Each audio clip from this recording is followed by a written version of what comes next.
What's going on, guys? It's Res, and in today's video I want to go over the ultimate Phasecast Amara build. Now if you've been following my channel for a while, you know I am all about the Phasecast builds and I try to make them as best as possible. Phasecast Amara is one of the first builds I ever made on my channel, and I definitely want to make sure this build can live up to level 65. With the addition of new guns and new gear and more skill points, this build has definitely changed and is for the better. I expect to do pretty much anything with this build, and you can craft it the way you want to play it. So if that interests you, as always, my builds are located in my Discord channel if you would like to download them. Link to the Discord will be in the description. If you download the build, enjoy the video, find it helpful in any way, consider subscribing and dropping a like. It's free, and it's what allows me to keep making videos like this for you guys. I hope you enjoy, and let's get right into this build.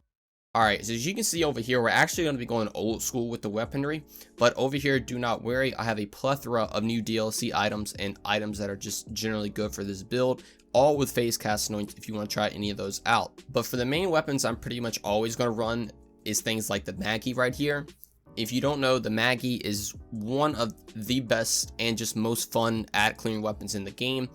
Especially with the Phasecast anoint on Amara, it is super fun. The bullets ricochet when you hit crits. The damage on it is absolutely insane, especially paired with some of our gear. And it's not even that bad for bossing if you ever have to use it. The Maggie is overall still one of the best weapons in the game, especially if you're just carrying it in any build. It's always going to be reliable and it's always fun to use. Now, the next weapon, I'm going to be using a Hellwalker. This actually got buffed recently, and now it just does an insane amount of damage. Again, we're running a Phasecast anoint, and this weapon alone right here can pretty much carry you through the entire game, bossing and mobbing, whatever you want to do with it. But I'm obviously going to include other guns since this is the ultimate Phasecast build to be able to do everything with that. Now, a little funny thing I actually want to say, the item score for the Hellwalker is actually 666 at level 65 Mayhem 10, which I feel like is pretty fitting, and I figured I would just throw that in there. It's a pretty funny thing. But now, this might surprise some of you, but I'm actually going to be running a Cutsman as my other weapon. This weapon is generally what you're going to use to kill Wotan or the Valkyries or just any corrosive target in the game. This actually got buffed, and it's actually really good. Again, it's definitely not what it once was, but it is still a very good item. But like I said in the beginning of the video, you can craft this kind of how you want to play it. So if you want to run a different gun, you absolutely can. But I just wanted to show that the Cutsman is still a very viable option.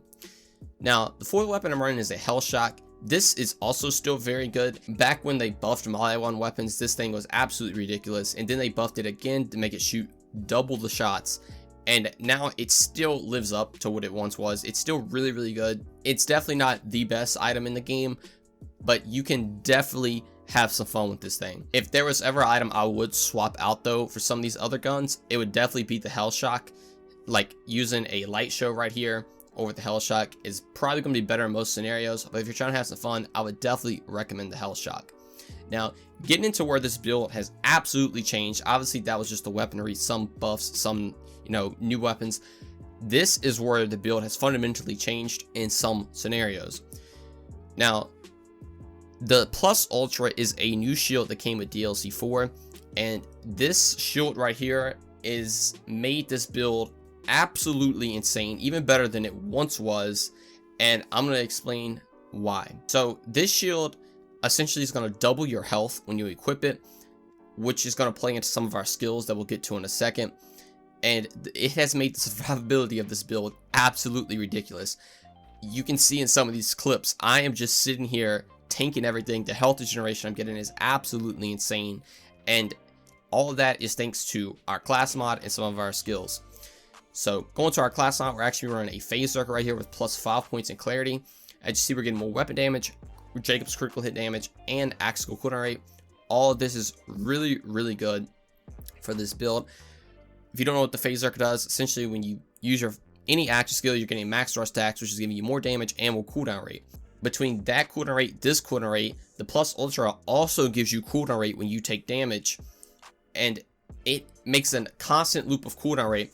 Plus, the Plus Ultra has an insane short recharge rate and low recharge delay and a small capacity, so that means you're going to be getting topped off proc a lot more too. So you're getting an insane amount of cooldown rate from that, and you're pretty much at all times going to have your Phasecast up. It is absolutely insane, and I cannot stress how good this is. Now, getting into the grenade, again, as in pretty much every Phasecast build I made, I run the It's Piss just to apply debuff. You can run whatever grenade you want to, but I do have other ones right here with corrosive, radiation, and incendiary, and this one has shock with action skill. And the reason I don't have cryo is because the plus ultra I have right now has cryo damage, and I don't have other ones with every single element on it. So you can swap these grenades out, you know, and have the 2 separate elements on whatever you're going into. Now for the artifact, I'm running a Pearl of Ineffable Knowledge. The sure just survivability of this build, this is making up for the damage. If you don't know, basically consecutive hits is going to grant additional damage, and you can straight up just melt stuff with this artifact. I have more fire rate and more magazine size, which is really good. Probably the 2 best stats you can get for this, and this artifact is just absolutely insane. Now getting to the skills, this is where things have changed a lot. As you can already see, we have a lot of points in Brawl now, not many offensive elements, and obviously we're going to have a lot of mystical assault. But we're going to start in Brawl because this is, like I said, where everything has changed pretty much. So we're going to be running 5 points in Root to Rise to get 40% more health, and the reason is because our plus ultra is going to give us double the amount of health, and that is adding more health to that, so our health is going to be insane. As you can see, we have 76,000 health paired with all our skills in the shield. It is absolutely ridiculous. So for our health regen for this build, we're going to be running 5 points of clarity, which is getting buffed to 10 with our class mod, so regenerate 10% of our missing health per second, and it's doubled when we use our action skill. So we get an insane amount of health generation. Now to also help with that, we're going to be putting 3 points of Samsara, so every time we hit an enemy, we get 5% of our max health regenerated, and this can stack up to 5 times, so you're getting 25% of your max health per second, on top of 20% of your missing health per second, and the health generation is absolutely insane. Now, also to help with survivability, we're running 5 points in Helping Hands, so every time we use our action skill, which will be all the time, we're getting 40% damage reduction. So now we use our action skill, we're getting our anointment damage, our damage reduction, and health generation, which is insane. Now, speaking of damage, we're putting 3 points of Samsara, as I already said. This is also going to give you 5% more damage per stack, so 25% additional gun damage, on top of 3 points of personal space, where we get 54% more damage the closer we are to an enemy, which we're going to be up close and personal pretty much at all times. The point of this build is to run up, throw Phasecast, get your Samsara stacks, get all your ASE stuff proccing, and just go to town on a lot of enemies. Now to have more health, we're going to be running 5 points of One with Nature to get 25% more of that. And we're getting 40% elemental damage reduction, which if you see, we're going to be running the Soul Fire action skill element, which is basically the Incendiary action skill element. And this is going to give you 40% damage reduction to Incendiary, which is absolutely insane. So since the plus ultra has a low capacity, you're going to be at your health bar, which is, like I said, is around 70,000 health, but your resistance to 40% of incendiary damage, so you won't just immediately die, which is absolutely insane. If you can get incendiary resistance on the plus ultra, it'll be even better, but unfortunately I have radiation right now.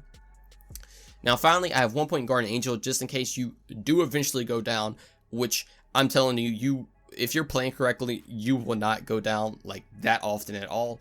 But if you do, you have Guardian Angel to get you right back up, and you can get right back into the fight, which is absolutely insane. Now for Mystical Assault, this is based all around proccing your stuff with your Phasecast, not doing damage. If you want a pure Phasecast damage build, definitely subscribe to the channel. I'm absolutely going to be making one of those. But for this build, it is all about just proccing everything and getting your Phasecast out as much as possible. So we're putting 3 points of fast stance, so we get more reload speed, weapon slot speed, motion speed. Really good skill for Amara. It makes Amara's gameplay just generally faster. You can swap between your weapons, reload quicker. It's really nice to have. So I'm putting 1 point Do Harm and 1 point Violent Tapestry, because like I said, I'm not worried about damage. I just want to keep proccing my ASCs and everything.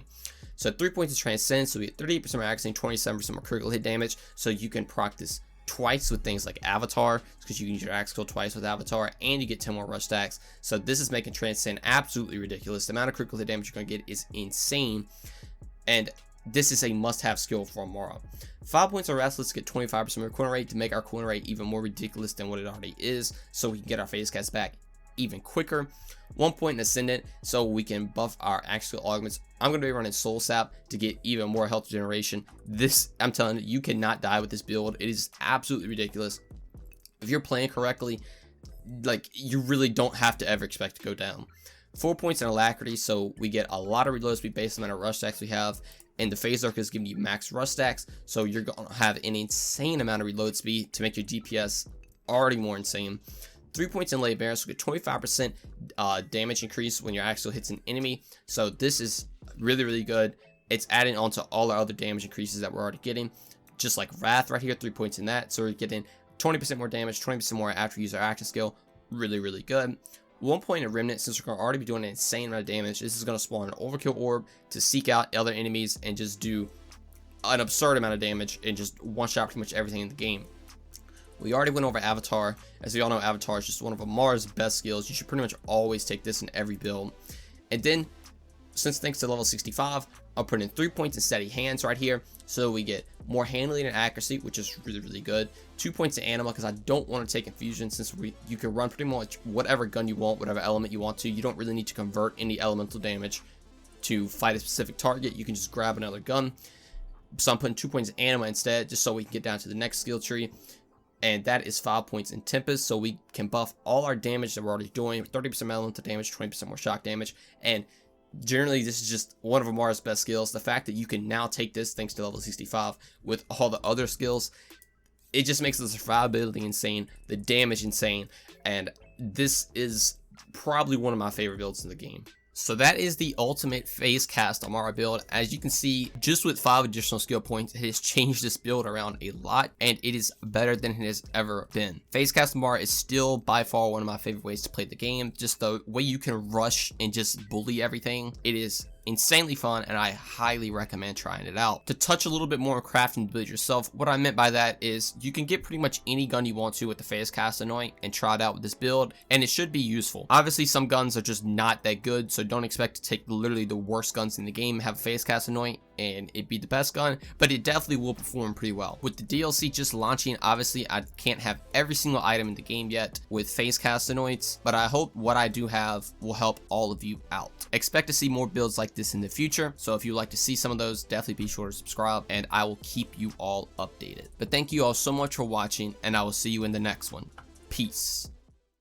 Prada Bay, run away, don't go. I'm in hell, might as well just go.